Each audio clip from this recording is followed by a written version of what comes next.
Kevin Hayes is now a Pittsburgh Penguin. P.O. Joseph is now on the St. Louis Blues. And joining Hunter and I on this edition of the Locked On Penguins is Haley Taylor Simon from the Locked On Blues podcast. And we're going to get into all of that right after this.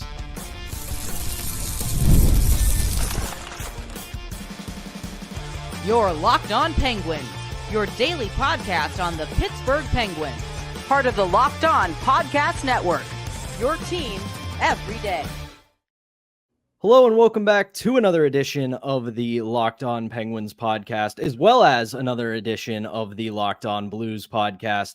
And I am Patrick Damp. You can follow me on Twitter at Synonym for Wet, joined by my co-host Hunter Hodes. You can follow him on Twitter at Hunter Hodes. We thank you for making this your first listener watch of the day, because we're your team every day. And don't forget that we are free and available wherever you get your podcasts. And before we get started, today's episode is brought to you by Gametime.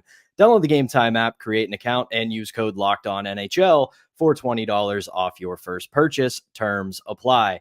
As I said at the top, we are joined today by Haley Taylor Simon of the Locked On Blues podcast. And before we talk about anything, Haley, for our Locked On Penguins listeners who may not know you, give them a quick rundown of Locked On Blues, who you are and what you do, because I'm sure they're very interested in getting to know yet another Locked On Network host. Yeah, absolutely. So I'm Haley. I'm the host of Locked On Blues. So you can expect daily episodes, 5 days a week, talking all things St. Louis Blues. Also, exclusive Blues content is found on my channel as well. Some one-on-one interviews with some players and prospects. So always on Twitter at Locked On Blues as well, tweeting away, and my own Twitter at Haley T. Simon. We're happy to have you. We're really excited. And thanks to give people a little bit of a peek behind the curtain. You reached out to us after the Kevin Hayes trade. We finally found some time because, as you'll find out as this episode progresses, Haley is everywhere. She does everything. Us two bums, we do this show and do whatever else we do. So we appreciate you finally having some time set aside to join us to talk about this. So without further ado, let's get into it. Kevin Hayes is now a Pittsburgh Penguin in a sort of an interesting trade where the Penguins sent future considerations, which apparently the Blues spent no time flipping to other teams, for Kevin Hayes and a second-round pick. Haley, what can Penguins fans and the Penguins expect from Kevin Hayes now that he is on the roster? I'll give you some positives to begin with. On the faceoff, he is really good and consistent. So you can expect to see that out of him. If he's on the third or fourth line, you're going to get a consistent center out of him as well. Nothing too crazy, but he is good at generating plays. Very smart on the ring too, and very careful. And careful in a good way, not overly cautious, but just careful with how he makes his passes and plays. So you get a hardworking guy that's great on the faceoffs. What do you think led to him just having kind of a down year this past year? Just because when you look at him this year compared to previous years, 13 goals, 29 points in 79 games. The year before that, he was a lot better, 18 goals, 54 points in 81 games. His underlyings went down a little bit this year with, 45% of the shot attempts per 60 minutes when he was on the ice for St. Louis. His scoring chances rate went down. His expected goals rate went down. Just, do you think it just wasn't a good fit for him with the Blues more than anything? Yeah, so that's my biggest takeaway. Watching Hayes for quite a while, I don't think he meshed very well with the St. Louis Blues, and he never wanted to leave his previous team. So when you take that into consideration, that you have a player that was really comfortable where he was at, you're throwing him into a new team. A lot of negativity coming into the season, especially from the fan base. No one was really wanting Kevin Hayes, and I think that players go on social media, they read what's going on. So you're going to a city where you're not really wanted. You're not meshing well with the team. Who knows, what went on in his head, but it definitely translated on the ice to a really bad season. Yeah, and you look at, like Hunter kind of brought up, he has kind of declined a little bit over the past couple of seasons. He was very effective in his time with the New York Rangers, actually went on to do fairly well with the Philadelphia Flyers, considering their situation, being in a rebuild and starting to get themselves back on track to being competitive and then eventually becoming contenders. But when you look at the Penguins and where they are right now, they're obviously Hunter and I have been saying it on our show. Kyle Dubas isn't saying it, but they're doing a quick rebuild here over the next couple of seasons. They're not using that word, but you look at all the moves they've made the last couple of weeks and into free agency. They're trying to do some quick stockpiling here and get back to being competitive before the core retires. But with that in mind, you look at what he's been able to do in the past couple of seasons. Do you see this as a guy who can at the very least keep this Penguins team moderately competitive going into this season? Yeah, so as I said, that third and fourth line is going to be a huge upgrade having Hayes in it. Most likely with the Penguins, I would say that he's a third line type of guy, just with how the team is. But you have some of these great players on the Pittsburgh Penguins. You have, Crosby, obviously, that's one of the best of all time. Malkin. You have all these really, solid players that are veteran leaders. So you're adding a guy that you can put into the third or fourth line, depending on where the Penguins want to use him.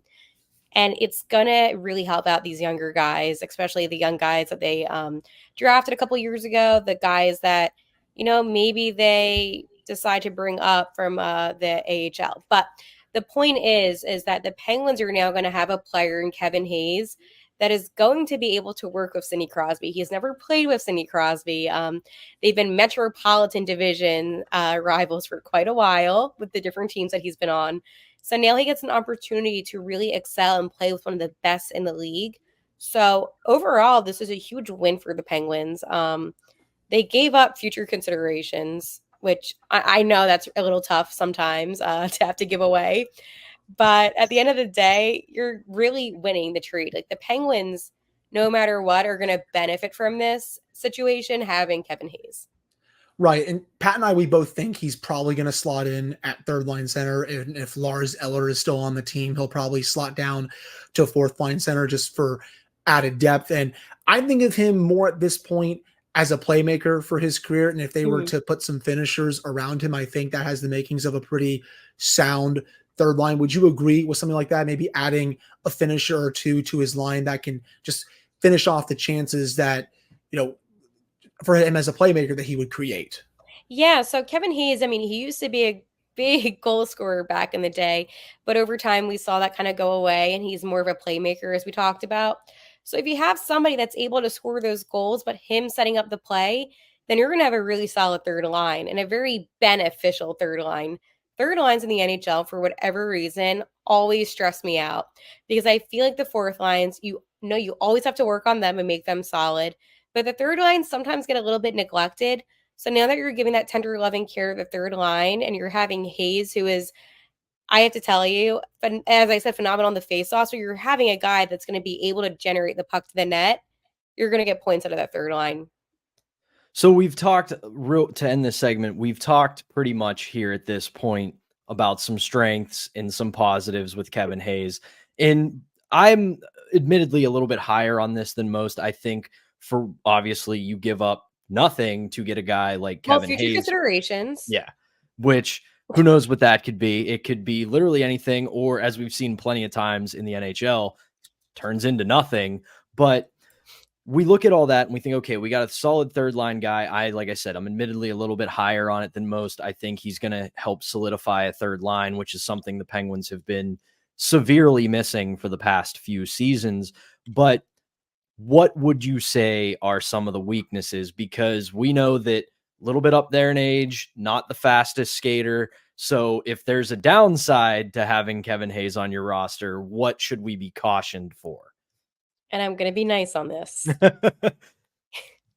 He gets in his head way too much. If he's having like an all first period, he's going to have an all for rest of the game. That's just how he is. He's slow to get to the puck. Sometimes spatial awareness too. He's not always aware of that. Stick handling, it could use improvement. But again, that's with age. The game gets faster. You get older. That happens. And, I would say the number one thing about Kevin Hayes, and I know I said in his head, but it's so true. It's not even just for a game. It could be for chunks of games. And I think that his confidence, and I'm not saying that he's not a confident guy because I don't know him personally, but his confidence on the ice definitely deteriorated. So I think a lot of what you need to get out of Kevin Hayes is for him to be in a good headspace. Obviously, when I noticed this, and this is a very sad situation, he lost his brother Jimmy a few years back, and I literally saw Kevin throughout that whole process, and I just know that things have been really rough for him. So I hate to be like, oh, well, that's the reason why. I do believe that a part of the reason why is because, his life completely changed in a really negative way. So you can expect to see a guy, and I'm going to leave this positive. Despite everything that I said, you're going to see a guy that truly does care about the game of hockey, that is truly so passionate. And whenever he scores a goal, he points up to his late brother, Jimmy. So he definitely wants to score those goals because he wants to obviously be able to share that moment with Jimmy. So just whenever I talk about Kevin Hayes, I always want to put that out there because people give him a lot of hate, but we're all human, right? And he had to deal with something really, really tragic. Yeah, I mean, overall, I do think, like I said, it's a solid ad, and I'm looking forward to that first Kevin Hayes goal when he points up to the sky in honor of his brother. That'll be a great moment for him, for the fans. I hope it really will endear him to Penguins fans in that moment. But that will do it for this first segment. When we come back, well, now there's a Penguin, a former Penguin on the St. Louis Blues, and we will talk about P.O. Joseph and everything that means for the St. Louis Blues. But before we do that, we have to tell you about our first sponsor, and that is eBay Motors.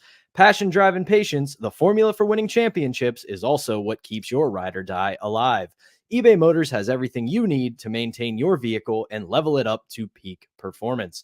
Superchargers, roof racks, exhaust kits, LED headlights, and more. Whether you're into speed, power, or style, eBay Motors has you covered. With over 122 million parts for your number one ride or die, you'll always find exactly what you're looking for. And with eBay's Guaranteed Fit, your part is guaranteed to fit your ride every time or your money back. Because with eBay Motors, you're burning rubber, not cash. With all the parts you need at the prices you want, it's easy to make your car the MVP and bring home huge wins. Keep your ride or die alive at ebaymotors.com. Eligible items only. Exclusions apply. eBay Guaranteed Fit available only to U.S. customers. Okay, we're back here on a crossover edition of the Locked On Penguins podcast. We're joined by Haley Taylor Simon of Locked On Blues, and it was announced just a day ago that now former Penguins defenseman P.O. Joseph has signed with the St. Louis Blues on a one-year contract worth $950,000. Even more exciting for P.O. Joseph, and Hunter and I briefly spoke about this earlier this week. He joins his brother Matthew. They are both now on the St. Louis Blues. So you look at this signing for St. Louis, and aside from it being very fun, a very cool story, his parents will only have to wear different names and numbers at games this year rather than different team jerseys. Does this, Haley, fit a need that the Blues had going into this offseason? Because P.O. Joseph, solid younger defenseman for the Penguins. He came on strong at the end of the year, but overall, his journey in a Penguin uniform, very up and down, a lot of inconsistencies, started to really come into his own at the end of the year. But overall, this has been a bit of a shaky development for P.O. Joseph. But in your estimation, does that fill a need for St. Louis, and can he help them out? I sure hope so. The one thing about the Blues is our defense sucks. I'll say it. We have one of the worst defenses in the NHL. Statistically, it doesn't show, but when you watch them play, it's like Swiss cheese. It sucks. I don't know. And that's the thing. Inconsistency freaks me out when it comes to the Blues' defense because that's literally the definition of the St. Louis Blues' defense. What I wanted this offseason was to get a veteran defenseman, a guy kind of like Colton Parayko, who we have, that could really, show the younger guys, especially our prospect guys, this is what you need to do. And we have players like a Tyler Tucker, who I think has been doing well on defense, but we don't need more younger guys. We have the younger guys. But I'm hoping that because his brother's on the team, I know they're super competitive with each other, that this will then motivate him a little bit to be more consistent. It makes me nervous. I'm not going to lie. I think the money, it's a good deal. Financially, good deal. But Would I have done this? No, I would not have. Interesting. I think, when you look at the Penguin situation here, they signed Matt Grizzlick to replace him for almost $3 million for 1 year. You look at what P.O. Joseph got. He didn't even get $1 million for this. I could definitely make an argument that the Penguins would be better off just keeping P.O. Joseph compared to Grizzlick. But hey, that's not what Kyle Dubas decided to do. He signed Grizzlick over Joseph. But I am happy for Joseph. He gets to go to a team that I think most people expect to not be a playoff team next year. I'm kind of in the camp, and I know Pat agrees. I think the Blues are kind of in that middling pack where I think they're closer to the bottom of the league compared to, the upper teams overall. So I think he could be getting quite a bit of playing time overall. What you're getting is a player who improved as the year went on, especially down the stretch. I think he played the best hockey of his career down the stretch with Chris Letang. The two together were playing pretty solid. And Joseph, you also saw him work on his shot quite a bit. I made this joke a lot on Locked On Penguins, and Pat, he knows where this is going. P.O. Joseph kind of had a muffin shot at times, but he really worked on it down the stretch. He could really fire the puck in quite a few games, brought a little bit more offense. I think his offensive game really improved down the stretch for the Penguins. And if there's one thing he needs to work on, it's his play around the front of the net. I think he's still a little bit soft in that area, and just getting loose pucks out of the corners. I think he could still work on that a little bit as well. But I do think there is at least a little bit of upside to his game as well, going to a different environment now in St. Louis. I hope so. I mean, I know you said that you guys don't see the Blues as being a playoff team. I disagree. I think that the Blues, they're a sneaky team. We finished 16th this year, so obviously just a little bit out of it. But as I said, with the right defensive help, this team can be a playoff team. And maybe he will help the defense, definitely not on the first or second pair, but maybe on a third pair he could fit in. But again, like the things with the St. Louis Blues is you truly never know. So I'm hoping this works out. I really am, but I'm not holding my breath. And it's no disrespect to the Penguins' development in any way. It's just when it comes to the Blues and defense, it usually doesn't work out. Yeah, and you look at adding P.O. Joseph to this group. Obviously, Justin Falk is still there. Torrey Krug is still there. You've got Nick Leddy and a couple others. Where obviously only knowing a little bit of P.O. Joseph from what we told you, where could you potentially see him fitting in that defensive core? Well, all the guys you named, I wish were not there. So, no, it's true. It's really bad. The only guy that I really feel like is solid right now is Colton Parayko. But in that defensive core, I mean, I could see him playing alongside a Tyler Tucker, maybe a Scott Perunovich. Anything higher would honestly not be fair to Joseph, because then you would be putting him in a situation where he wouldn't excel in. So I think, again, that third pair, you would have to either get him with Tucker or Perunovich, and that's even if they get playing time.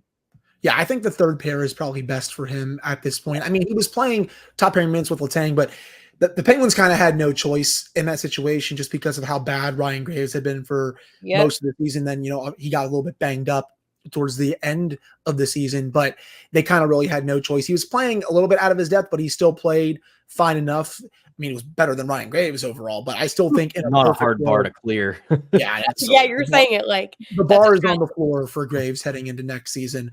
But I think the best case for P.O. Joseph, high end second pairing potentially, but I think the third pair is still probably best for him at this point. Yeah, and it's all about players and how you can make them, be the most successful. So it would be wrong of me to say, yes, he would be our second pair kind of guy, when the reality is, do I think that from just the observations now? No. But that's why you have training camp. That's why you have preseason, where you can really mash up these lines and pairs, and you can really see where he fits in. Listen, for all I know, he might be in the first pair. No, that's actually not going to happen. But that's always a possibility, So give it some time. But right now, you're going to definitely get at least a third pair type of guy. Yeah, like I said, I really liked where his development was heading by the end of the year. Now, obviously, like Hunter said, that was born of complete necessity because of what a disaster that Ryan Graves was in his first season, and just how inconsistent the Penguins as a whole were last year. So he kind of got, you don't want to say trial by fire, because he had been up and down and in and out of the lineup for a few years. So he started to get a foothold in the NHL, but he was thrust into a role he probably wasn't ready for, but still did a fairly solid job in it. But we will see what happens with P.O. Joseph and his brother in St. Louis now that they have been reunited. But